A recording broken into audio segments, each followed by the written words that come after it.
In May 2018, Willie Reyes Jr. confessed to 2 Metro police officers to sexually gratifying himself and raping a 1-year-old child with his finger as she cried. This first confession came as he was trying to get a job as a police officer and had to undergo a polygraph test where the officers asked him pointed questions about child abuse in his past. The police didn't hire him, and they referred the case to a detective to investigate. When the detective talked to him, Willie Reyes Jr. confessed a second time to sexually gratifying himself and raping a 1-year-old child with his finger as she cried.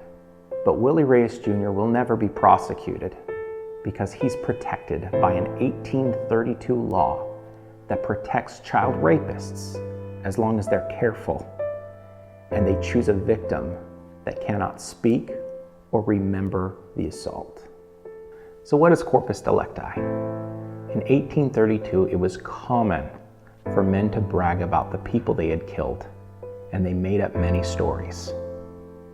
Corpus delicti was put in place to make sure that they couldn't be prosecuted for murders that never happened. So what does corpus delicti mean today?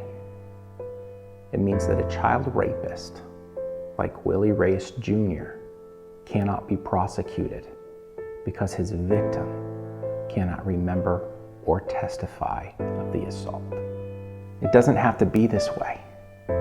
12 states have already modified the corpus delicti rule to a trustworthiness standard that's worked very well and protects our children. One of the big tragedies here is that Adam Laxalt tried in the last legislative session to modify the corpus delicti rule to the trustworthiness standard that 12 other states have adopted. It's a standard that takes into account the circumstances of the confession and whether the facts of this confession can be corroborated.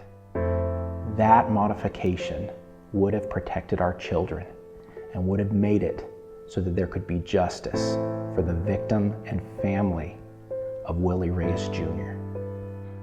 Even though it was a Republican Attorney General that initially tried to modify the corpus delicti rule and close this giant loophole that protects child rapists, this is not a red and blue issue.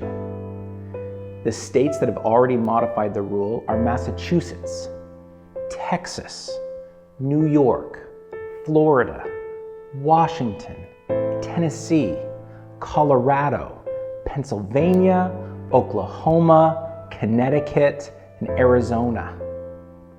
It goes the entire political spectrum. Can we please come together to protect our children? Can we come together politically to change and modify the corpus delicti rule to the trustworthiness standard, where we can protect everyone's civil rights and close the giant loophole that protects child rapists? Please like and share this video. Send it to everyone you know. Send it to your politicians and your legislators, anyone who can make a difference. Together, we can protect our children. Thank you.